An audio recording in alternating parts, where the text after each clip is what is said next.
আসসালামু আলাইকুম দর্শক, আশা করি আপনারা ভালো আছেন। আজকে আপনাদের সামনে আমি একটা মর্মান্তিক ঘটনা তুলে ধরতে চাচ্ছি। কিছু মানুষের ভুলের কারণে কত মানুষের যে এই বছর কুরবানি নষ্ট হবে এটা শুধু আমরা বলতে পারবো না। আজকে আমাদের এখানে গরু নামাচ্ছিল আমাদের এক পরিচিত ভাই।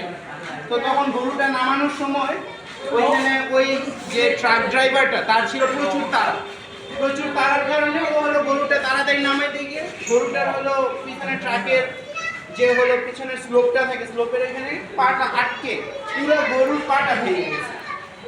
তো হলো যেই গরুটা আঙ্কেল আর ওইখানে ভাইয়াটা যে কষ্ট করে কিনলো কুরবানি দিবে বলে, এই গরুটা বেচারা এখন হলো এটা হলো কসাইয়ের কাছে বিক্রি করে দিতেছে, যেটা হলো আরো কম দামে।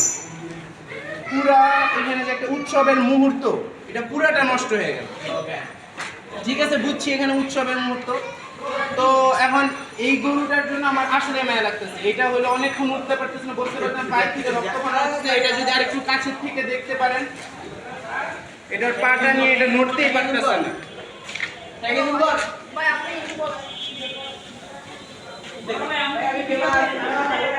তো আমরা হলো এইসব লোক যারা হলো তাড়াহুড়া করে মানুষের কুরবানি নষ্ট করে, তাদের বিরুদ্ধে আমরা হলাম প্রতিরোধ গড়ে তোলা দরকার। ইনশাআল্লাহ আপনারা আমাদের সাথেই থাকবেন। ধন্যবাদ। আসসালামু আলাইকুম।